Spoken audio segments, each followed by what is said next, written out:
Hola, buenas tardes. Bienvenidos. Mi nombre es Eduardo Brit y el día de hoy vamos a estar con el inicio de una serie de webinars donde vamos a platicar sobre los detalles eléctricos, problemas eléctricos, UPS, plantas de emergencia y diferentes equipos que nos ayudan a tener una mejor calidad de energía en nuestras instalaciones. Muchas gracias nuevamente por estar aquí. Bienvenidos.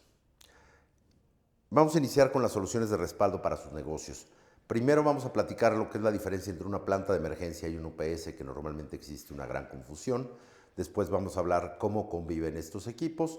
Regresaremos a algunos detalles sobre la energía eléctrica, sobre las fórmulas básicas para poder entender cómo se dimensionan los equipos. Posteriormente estaremos entrando en las diferentes tecnologías de los UPS, qué son y cómo funcionan. Y por último, el día de hoy vamos a platicar de los diferentes equipos y plantas de emergencia de la marca Eaton, que son la marca que distribuimos en insumos, equipos y servicios. Comenzamos. Si vemos a nuestro alrededor, todo depende de la energía eléctrica. Todo absolutamente. El punto de venta donde nos cobran, la luz del vestidor, en una tienda, el anaquel, etc. De diferentes lugares, todos dependen de energía eléctrica para operar. Sí, escaleras eléctricas, elevadores, todo, absolutamente todo. Y en nuestra casa, pues más. Energía eléctrica ahora en las estufas, energía eléctrica para el microondas, para calentarnos comida, para hacer una serie de cosas. Sin embargo, existen diferencias en este tipo de equipos y cómo operan y su mismo requerimiento eléctrico y qué utilizamos de ellos para operar. Entonces, bueno, finalmente las fallas de energía eléctrica que nos producen a la larga, costos en dinero. Pero la principal es el costo de vidas que nos puede llegar a causar, el costo de pérdidas de información, que en algunas empresas se dividen en la vida actual, empresas que se logran recuperar en años y empresas que no se logran recuperar ni siquiera en años. Es decir, que no se logran recuperar jamás cuando pierden su información. Imagínense que pierdes la información de una empresa grande de 20 años de operaciones, etcétera, historiales, teléfonos, datos de clientes, facturaciones, etcétera, pagos de impuestos, pues tendremos una serie de problemas, ¿no? Vamos a retomar ahora ya nuestro tema principal, bueno, nuestro tema inicial más bien, que es una planta de emergencia, diferencias entre una planta de emergencia y un UPS, ¿no? Una planta de emergencia está diseñada para respaldar equipos que son susceptibles de perder 5 segundos a 1 minuto a 5 minutos sin energía eléctrica. El ejemplo claro es un refrigerador. Un refrigerador no va a perder el frío que tiene por que esté 5 minutos sin energía eléctrica. Sin embargo, un servidor, una computadora que esté 1 segundo sin energía eléctrica, evidentemente nos va a causar un problema porque se va a apagar. Una planta de emergencia puede tomar la carga de que arranca o de que inicia su ciclo de arranque a que se estabilizó en alrededor de 10 segundos. Entonces, no es mucho tiempo y muchos equipos soportan estos tiempos de respaldo, estos tiempos sin mayor problema. Lamentablemente, las plantas de emergencia requieren un combustible, que en este caso normalmente es un combustible fósil, ya sea diésel, gasolina o gas para operar. Esto nos genera ciertos contaminantes y tienen partes que son móviles, partes que generan fricción y esto nos lleva a tener más mantenimiento de ellas. Por ejemplo, un cambio de aceite que se tiene que realizar cada 200 horas de operación o cada año se ocupe o no se ocupe la planta de emergencia. ¿Por qué? Porque hay sedimentos, etcétera, que afectan la operación de la planta. Por eso se tienen que dar estos servicios de mantenimiento. En cambio, con un UPS, normalmente los tiempos de respaldo se plantean a tiempos cortos de respaldo, están diseñados para que cuando se vaya la energía entren de forma inmediata, sin ningún tiempo de respaldo, y nos respalden automáticamente las cargas sensibles, y adicional tienen otras funciones que ahorita vamos a ir descubriendo con el paso de este momento, ¿no? Con el paso de este curso, disculpen ustedes. Hay varias tecnologías de UPS, algunas tienen un pequeño tiempo de transferencia que es imperceptible inclusive para el ojo humano, solo perciben ciertos equipos de cómputo. Normalmente este es el esquema de un esquema eléctrico en bloques. Tenemos la entrada de Comisión Federal de Electricidad, eso pasa a una transferencia que es un switch de doble tiro, es decir, conecta a CFE o puede conectar a la planta de emergencia, es un switch automático. De ahí salimos hacia un bypass, ese bypass alimenta al UPS y a su vez el UPS regresa la energía a este bypass. por medio de interruptores podemos brincarnos o hacer un puente del UPS y así alimentar a nuestra carga. Esto es típicamente. Típicamente en una operación normal, en una instalación eléctrica, tenemos lo que vemos aquí en la línea verde. La línea verde nos alimenta de energía de CFE, energía confiable normalmente, donde deja en la parte de entrada del bypass interno y externo del UPS energía.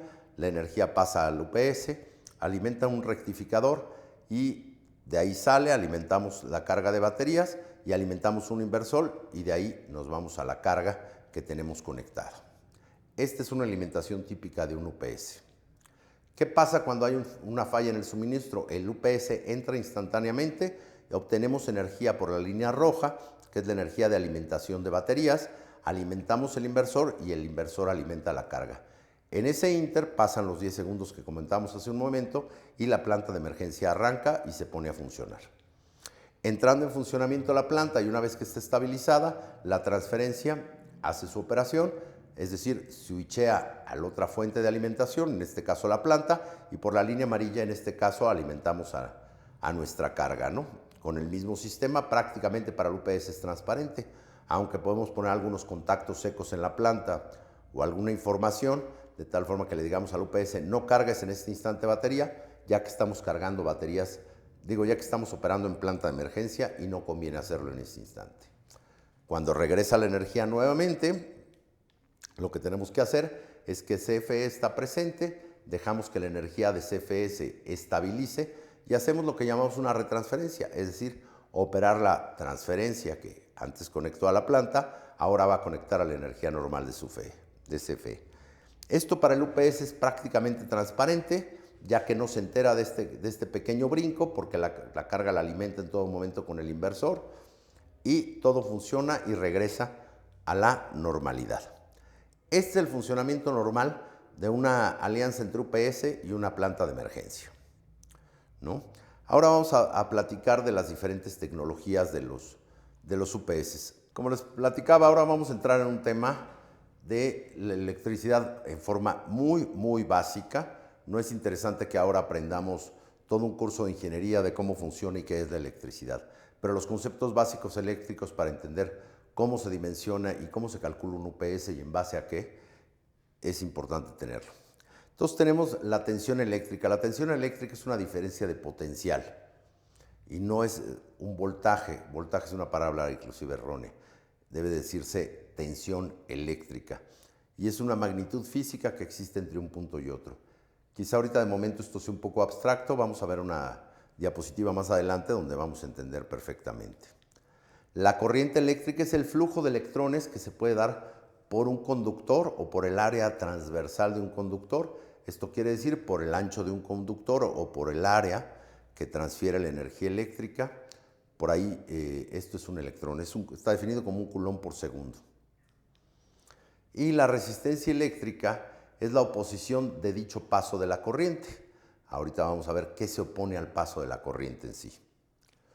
Haciendo un símil con el agua, en donde todo el mundo lo hemos visto, tenemos un tinaco elevado, en donde en el tinaco elevado sale una toma de agua. Bueno, la diferencia de potencial o el voltaje sería la diferencia de alturas entre la parte alta del tinaco y la parte baja de la llave, la última parte. Eso sería el voltaje, ahí tenemos una diferencia de potencial. Posteriormente tenemos la corriente eléctrica, que sería el flujo de agua que pasa a través de esa tubería cuando estamos descargando el agua. Eso sería la corriente. Y la resistencia es el mismo ancho del tubo y el ancho de la llave que abrimos o cerramos, la que nos permite tener esta resistencia que se opone al paso de la corriente. Entonces así, inclusive para algunos análisis eléctricos, se utiliza el sistema del agua para poderlos entender y ver cómo funcionan y viceversa. La resistencia eléctrica en el caso de la corriente alterna, que es la que recibimos en casa, está definida como impedancia. Esta impedancia depende un poco de la frecuencia de oscilación, de la capacitancia y de la inductancia. No vamos a entrar a temas tan técnicos, simple y sencillamente llamaremos impedancia o resistencia para este pequeño análisis. La ley de Ohm está definida como voltaje es igual a la resistencia por la corriente. Esto nos da los valores, en el caso del tinaco, la diferencia de potencial estaría dada por el flujo de agua, por la resistencia que nos provoca esa llave. Es así de simple la ley de Ohm. Y de aquí se derivan otras leyes que se han estudiado sobre la energía eléctrica. La potencia. La potencia está dada entre la multiplicación del potencial por el flujo de corriente o el voltaje por la corriente. Eso nos da una potencia aparente, que no es capaz de desarrollar un trabajo porque toda esta potencia tiene pérdidas, como el ingreso neto y el ingreso bruto. Y tenemos la potencia real, que está definida en kilowatts, o en watts, perdón, y esta potencia es la potencia capaz de desarrollar un trabajo. ¿Cómo se diferencian una de la otra? Normalmente la potencia en VAs es la multiplicación, como ya les dije, del voltaje por la corriente, y tiene una desviación que es un ángulo de desviación que le llamamos a ese ángulo phi.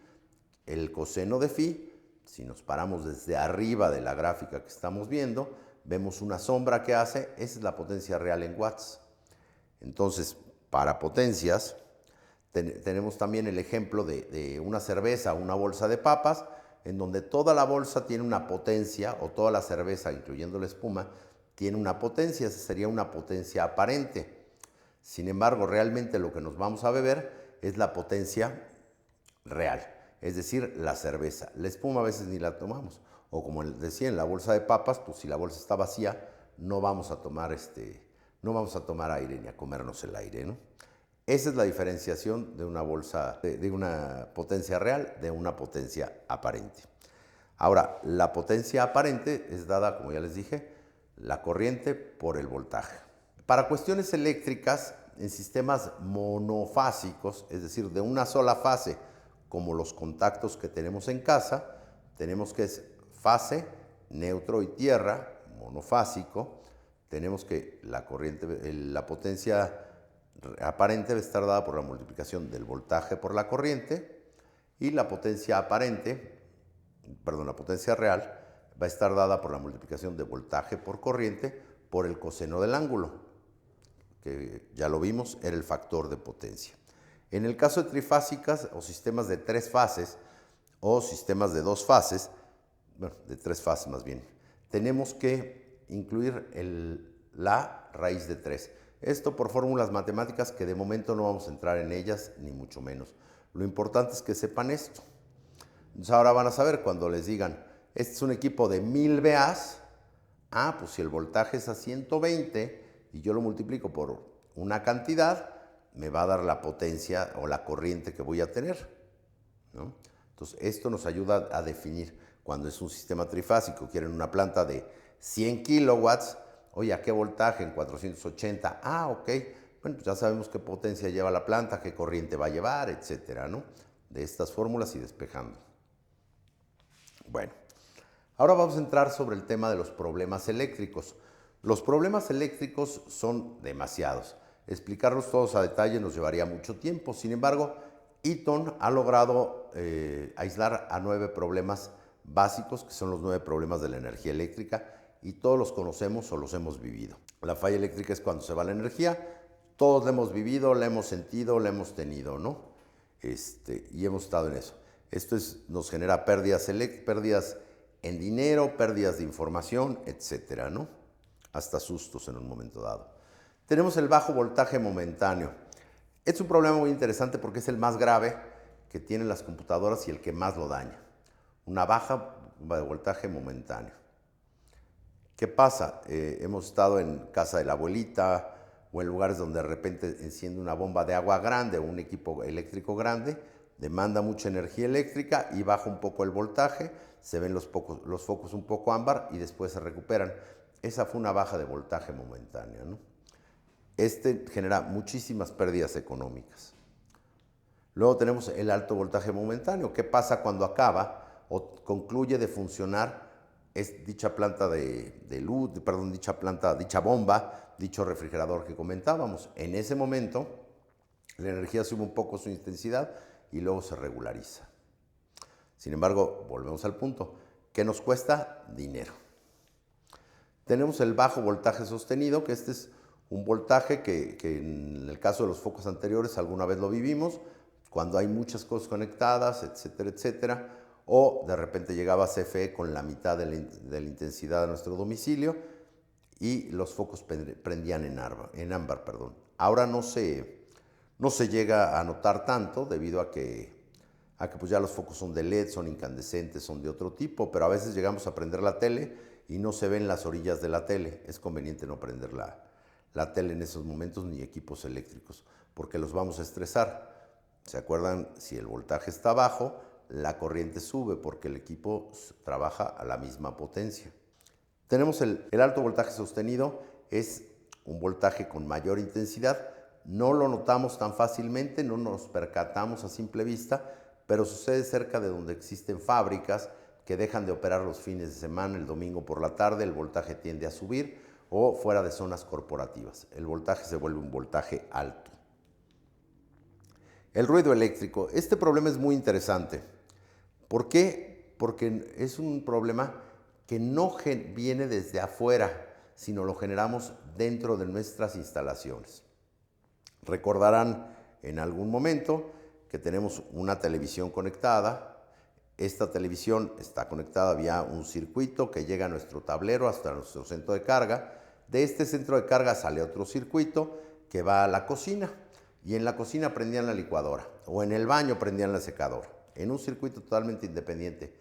Bueno, ese ruido que provocaba ese pequeño motorcito se metía a la electricidad de nuestra casa y en la tele veíamos unas rayas. Eso es ruido eléctrico. Para equipos sensibles lo puede llegar a dañar, y lo puede llegar a dañar en serio. Entonces es conveniente no tener este ruido eléctrico. Y es el más básico. También hay ruido por altas frecuencias, por emisiones de este tipo o radiodifusoras que podamos tener cerca. Ahora tenemos los transientes. Los transientes son picos de voltaje que se generan típicamente por un apagador en mal estado. Todos los apagadores, todos los breakers, si se fijan, operan de forma rápida para cerrar y para abrir. Esto atiende a que si se hace en forma de espacio, se puede generar un arco eléctrico y esto un pico de voltaje. Estos son los más comunes. Sin embargo, existen los rayos que vienen de la parte externa de nuestras instalaciones. Los rayos, por ejemplo, causan cuando entran en nuestras instalaciones, van a dañarnos un chorro de equipo eléctrico dependiendo de la magnitud. Para esto existen otros equipos que ya platicaremos en otra ocasión, que son los supresores de pico específicos para esto, porque no todo se protege con UPS en unas instalaciones, ¿no? Las variaciones de frecuencia que tienen que ver, nosotros operamos a 60 ciclos la energía eléctrica, y algunos lo hemos visto en una onda senoidal, perfecta, pura, etc. Sin embargo, si esta frecuencia llega a moverse a 59 o a 61 Hz, nos puede generar problemas en los relojes internos de algunos equipos, sobre todo de cómputo, PLCs, etc. Imagínense que un PLC que opera con ciclos coordinados con la energía eléctrica que se le suministra y de repente le metemos más hertz, pues va a trabajar más rápido o va a trabajar más lento a menos hertz. Esto nos va a generar disturbios y problemas eléctricos. Finalmente, la distorsión armónica. La distorsión armónica son deformaciones de la onda senoidal por equipos como motores, como fuentes de poder conmutadas, en la forma en que toman la energía eléctrica, que es constante, la toman cuando va la onda senoidal hacia una cresta, y esto nos provoca deformaciones de la onda senoidal en sí. No vamos a entrar a detalle ni qué adicional las causa, ni cómo se corrigen, etcétera, ¿no? Pero son básicamente los problemas eléctricos. Y en este PAI podemos ver cómo están divididos estos problemas eléctricos y cuáles nos causan mayores problemas. Podemos darnos cuenta que los sags o las fallas del voltaje bajo instantáneo es el que más problemas nos causa y abarca casi el 50% y es el de los que más costo nos genera por daño a los equipos, por falta de regulación en equipos de corriente directa, ¿no? Bueno, ahora rápidamente vamos a dar un vistazo a las tecnologías de UPS. Tenemos la tecnología Standby. Esta tecnología es el voltaje que entra o la tensión que entra y corriente que entra. Es la misma que sale normalmente. Tenemos una desviación que alimenta a un pequeño rectificador que alimenta las baterías. En el momento que hay una falla eléctrica, el inversor comienza a operar se enciende, es decir, él está apagado y se enciende en ese momento y empieza a drenar energía de las baterías y con esto alimentar a la carga. Bueno, todo esto pasa en 2 a 4 milisegundos o 2 a 6 milisegundos, que para efectos prácticos es un cuarto de onda senoidal, la cual la ANSI lo permite y la IEEE dice que no hay mayor problema y se pueden estar esos 4 milisegundos sin energía eléctrica prácticamente cualquier equipo de cómputo. Sin embargo, equipo de cómputo muy sensible, pues no es conveniente tenerlo en esto, ¿no? Tenerlo con este tiempo. Tenemos la tecnología standby. Estos UPS, o estos no breaks, lo único que agregan es un regulador por ese flujo de corriente en todo momento, ese flujo que tenemos libre y disponible. ¿Qué es un regulador? Nos va a permitir que si sube un poco el voltaje, regula y lo baja. Si baja un poco el voltaje, regula y lo sube. Sin embargo, no es tan instantáneo, sigue sin tener una protección total contra todos los problemas. Se me olvidó decirles que el UPS Standby protege solamente 3 problemas de la energía, los 3 primeros problemas. El UPS interactivo protege 5 problemas. Y finalmente tenemos el UPS doble conversión. Esta es la tecnología más avanzada, sin embargo está desarrollada hace bastantes años y funciona de la siguiente manera. Entra la energía, alimentamos con esto un rectificador que nos convierte corriente alterna en corriente directa. Con esto nos alcanza la energía para alimentar las baterías en caso de requerir carga y alimentamos un inversor. Este inversor convierte la energía de corriente directa a corriente alterna y tenemos una nueva onda senoidal. Este equipo decimos que cubre los 9 problemas de la energía eléctrica, por lo cual es el más completo. También tenemos en este equipo típicamente, ya que no hay otra forma de pasar la energía, una línea de bypass, que es una línea directa entre la entrada y la salida. Es mejor tener energía mala de la entrada que no tener energía a la salida. Hasta esta parte no sé si quieran que tomemos una pausa, quieren que pausemos el webinar, para que desarrollen sus preguntas y respuestas, pongan una pausa al video y puedan escribirnos sus preguntas y respuestas y mandárnoslas a nuestro sistema y nosotros con gusto les estaremos dando respuesta. Pero ahora vamos a entrar en otra parte que son los equipos de Eaton, los UPS de Eaton. Regresando, ya vimos que los UPS se dividen en diferentes tecnologías y diferentes opciones de protección que protegen los 3 problemas, los 5 problemas y los 9 problemas. Hay otra división más dentro de los UPS, los que son los UPS modulares o los UPS monolíticos. Y hablamos de UPS porque realmente los que cubren 3 problemas o 5 problemas son no breaks. Los que cubren los 9 problemas decimos que son UPS, porque realmente son sistemas de energía ininterrumpida, porque no tienen un tiempo de transferencia, ¿no? Ya vimos que los otros tienen de 2 a 4 milisegundos. Volvemos a ver el factor de potencia, que les decía que es muy importante para los UPS.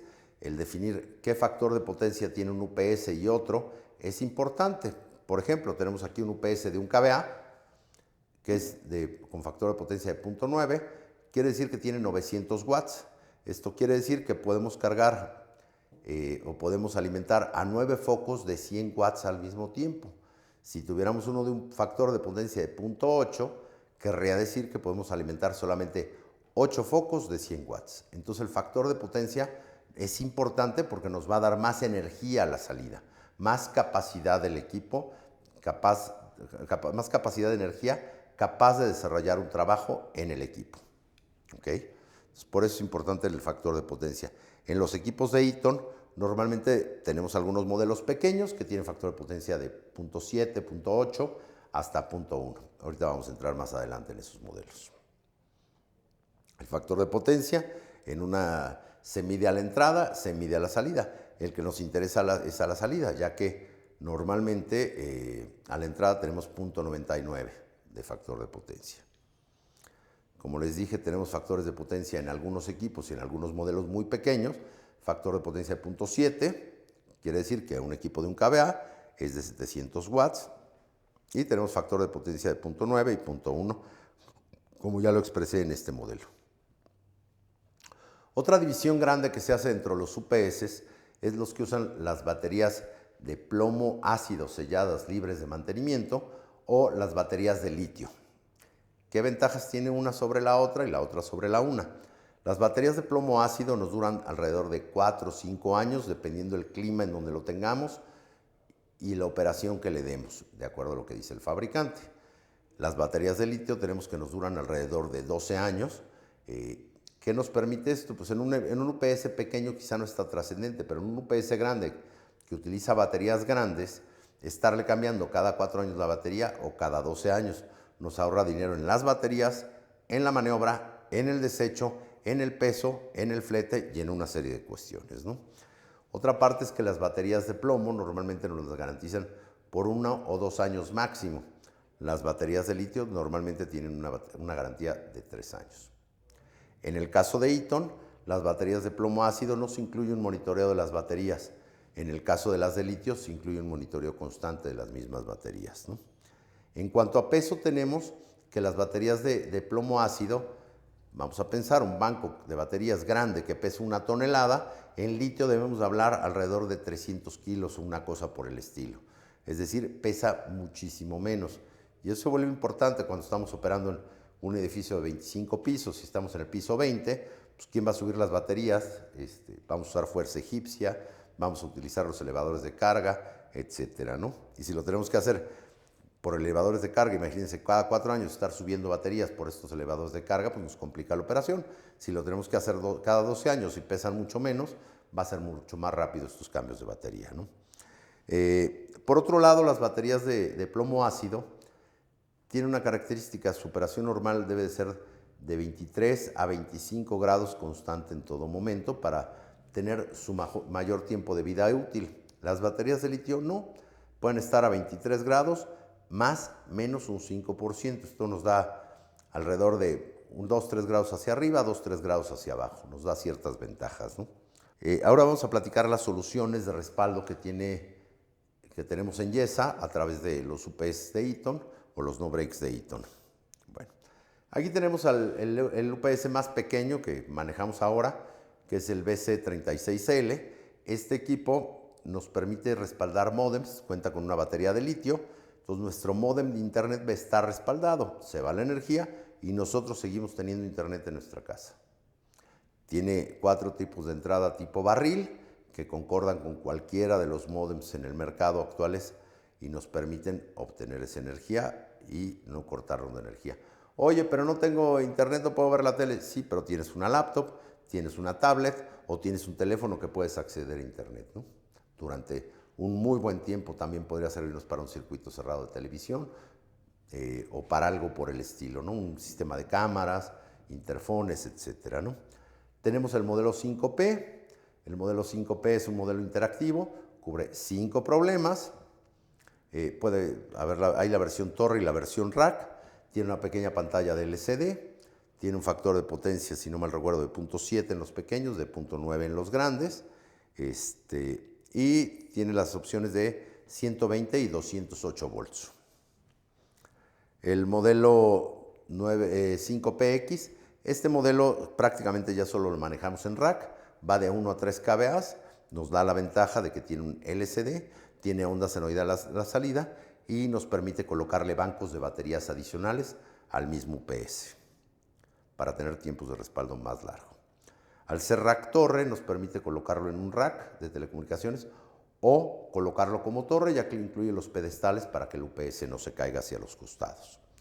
Tenemos el modelo 9SX, que es como este que tenemos aquí. Este es de 1 kVA, pero lo tenemos hasta 3 kVA, donde pasando por 1, 1,5, 2, 2,5 y 3 kVA. Tiene una pantalla de LCD, un factor de potencia de 0.9. Se le pueden colocar baterías extendidas y se le puede colocar una tarjeta de red para monitorearlo. En breve vamos a ver la parte posterior. Tenemos los modelos 9PX pequeños. Son modelos entre 1 y 3 kVA, también son doble conversión de montaje en rack y torre. Evidentemente cubren 9 problemas, factor de potencia unitario. También los podemos obtener a 120 y a 208. Cuenta con un display y inclusive el display se puede rotar para el caso de que lo obtengamos como torre o el caso que lo tenemos como montaje en rack. ¿En dónde se utilizan principalmente estos equipos? Bueno, pues en sites pequeños, en closets de IT, etcétera, etcétera. Lugares pequeños, puntos de venta, etcétera. Todos son se consideran monofásicos, de bajo voltaje, etcétera, ¿no? Son lugares pequeños, lugares donde tenemos puntualidad, por ejemplo, una isla en una ubicación de oficinas, etcétera, que son 4, 5, 6 personas. Ahí ponemos uno de estos equipos, ¿no? Para que respalde a estas personas. Luego tenemos la familia de los 9PX de 6, 8 y 11 kVA, que son modelos también rack o torre, con factor de potencia de 0.9. El de 6 kVA ya es susceptible de colocarle baterías de litio, los demás modelos, el 8 y 11 aún no, pero ya pronto lo serán. Pueden tener banco de baterías extendido. Y estos equipos operan de dos formas, entre dos fases a 208 o 220 volts o entre fase y neutro a 220 volts, cualquiera de los tres modelos. Con la variante de que cuando operan entre dos fases se le puede colocar lo que llamamos un PPDM, que es un bypass a la salida, que aparte nos genera dos fases de 120 volts, lo cual nos permite ya alimentar a un cierto grupo de estaciones de trabajo a través de un centro de carga y se vuelve muy funcional el equipo, ¿no? Tenemos después el modelo PXM, que este es un UPS modular. Este equipo doble conversión, crece de 4 en 4 kVA y va hasta 20 kVA. Nos permite la opción de ir creciendo en campo de acuerdo a cómo crezca la carga, nos permite la opción de tener bastante tiempo de respaldo, nos permite varias opciones al ser modular, jugar con los módulos de 4 kVA hasta 20 y jugar con los tiempos de respaldo que obtiene. Evidentemente hay bypasses, hay accesorios, hay cargadores adicionales de batería y otras cosas, ¿no? ¿Dónde se equipan estos equipos? Pues volvemos al punto. Puntos de venta grandes, por ejemplo, toda una fila de una tienda de autoservicios grande, estaciones de trabajo, closets de IT más grandes, etcétera, ¿no? Inclusive sites pequeños de cómputo, etcétera, ¿no? Posteriormente tenemos la familia 9X55, donde tenemos dos fases desde 10, 12 y 15 kVA y tenemos en tres fases 10, 15, 20 y 30 kVA. Este modelo tiene un factor de potencia también de 0.9, una eficiencia alta, son equipos que ya se pueden colocar en paralelo, inclusive hasta 3 equipos de paralelo y un cuarto en redundancia, paralelo por capacidad o redundancia como ya lo indiqué. Es el tamaño, está considerado el tamaño más compacto en UPS del mercado, no solo mexicano, sino de todo el mundo. Es un UPS bastante confiable, con tecnología aprobada, tiene un bypass interno incluido y bypass externo normalmente, los modelos de 3 fases. Tenemos el modelo S3M, que es un modelo que va de 10 a 100 kVA, también es un modelo muy compacto, es un modelo doble conversión, tiene factor de potencia unitario, muy confiable. Algunos de los miembros de la familia tienen baterías internas, ¿no? Y se le pueden conectar bancos para mayores tiempos de respaldo. En 3 fases tenemos equipo el 93PM, que es un equipo modular que crece de 20 en 20 kVA, como tiene factor de potencia unitario, es 20 o 20 kVA y va hasta de 20 en 20 kilowatts, puede llegar a 200 kilowatts o 200 kVA. El modelo en 480 volts crece de 50 en 50 kVA, también hasta llegar a 200. Se pueden paralelar dos para lograr tener 400 kVA. Y habría solamente que especificarlo el crecimiento futuro que proyectamos desde un inicio para tener todas las conexiones y todos los equipos y los tiempos de respaldo adecuados para estos crecimientos. Pero son equipos que se pueden poner en paralelo, modularmente, algunos de ellos, los pequeños, en el caso de los de 220 hasta 60 kVA están en baterías internas, en el caso de los otros de 480, 50 kVA hay modelos con baterías internas. Aquí lo único que tenemos que especificar en los modelos de 480 si son 480 Delta o 480 Estrella. Estos equipos, pues bueno, ya están dedicados a sistemas de IT grandes, sistemas de respaldo de buen tamaño, sites, pues ya no closets, pero sí IDFs de buen tamaño, centros de cómputo, call centers, etcétera, ¿no? Tenemos el modelo 93PM que crece desde 275, bueno, 225 sería el modelo más sencillo, hasta 1200 kVA en un solo equipo. Ya se vuelve un monstruo, ya podemos alimentar un pequeño pueblo con esta cantidad de energía eléctrica. Tiene factor de potencia en algunos casos unitarios el modelo, en otro caso factor de potencia de 0.9, crece de 225 en 225 o 250 en 250, dependiendo cómo lo configure internamente. Este equipo tiene baterías de plomo ácido, todavía no está el modelo de litio, y normalmente estos equipos son para tener redundancia en N+1 o N+2. ¿Dónde se ocupan? En sites muy grandes e inclusive ya en la industria. Nosotros tenemos varios equipos colocados en la industria y la industria reaccionan bastante bien para el arranque de motores y una serie de cosas, ¿no? Normalmente casi todas sus tarjetas son redundantes, etcétera, ¿no? Ya platicamos un poquito de las aplicaciones de este equipo en la industria médica, etcétera. Industria de telecomunicaciones tiene el sistema de descarga de falla tierra para una antena de transmisión. Lo soporta perfectamente este equipo. Es compatible con la descarga de falla tierra que utilizan estos equipos. Luego tenemos el modelo iCube, que este es uno de los modelos más recientes de Eaton, iCube 3.0, que es un rack de telecomunicaciones que integra varias cosas. Integra un aire acondicionado en la parte baja, integra un UPS, y tiene el espacio suficiente para poner varias servidores o lo que requeríamos colocar. Y en la parte superior cuenta con un sistema de monitoreo o puede contar con un sistema de distribución. Entonces todo va completo en un mismo equipo. El aire acondicionado es un aire autocontenido. ¿Qué quiere decir esto? Que no necesitamos hacer una instalación de aire acondicionado, de chillers, que si la manejadora, que si la evaporadora. No, todo está contenido en el mismo rack y nos da cierta capacidad con el UPS, con el monitoreo, y podemos poner servidores. Nos sirve muy bien para sistemas alejados, IDF.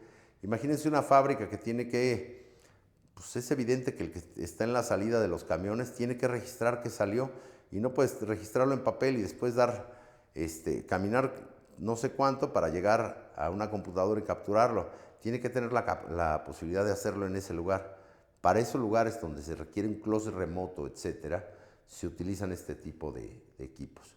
Y esto también nos ayuda mucho a que si tenemos equipos más cercanos, la latencia de nuestra red va a ser menor, vamos a tener una red más rápida y funcional. Otro de los equipos que cuenta Eaton son los EPDUs. Los EPDUs tenemos varios modelos. Los EPDUs básicos, que son prácticamente una barra de contactos. Los EPDUs donde podemos monitorear qué está pasando en toda la barra, cuál es el consumo, etcétera. Los EPDUs monitoreables y administrables, esto quiere decir que podemos monitorear cada contacto, cuál es su consumo y adicionalmente podemos apagar o encender cada uno de esos circuitos. Nos sirve para lugares remotos donde se traba una computadora y podemos decir desde lejos, apaga este contacto el 19 y préndelo en X tiempo. Tenemos también lo que le llamamos los EATS, que son transferencias pequeñas, que nos permiten conectarnos a dos fuentes de alimentación y alimentar equipos con una sola carga, en donde podríamos tener dos UPS conectados, uno a cada una de las fuentes de alimentación de este EPDU, y tener una carga monofásica, bueno, no monofásica, una carga de una sola fuente de alimentación a la salida. Esto nos daría una redundancia en las dos fuentes de poder que tenemos. En cuanto a conectividad, tenemos lo más avanzado del mercado, Modbus, diferentes protocolos como Modbus, Modbus TCP, TCP/IP, etcétera, ¿no? Industriales, de relays, etcétera. Tenemos el medidor de humedad relativa y temperatura, el cual nos permite dentro de la misma red poder ver qué está pasando dentro del site, con el aire acondicionado, con un equipo externo al site.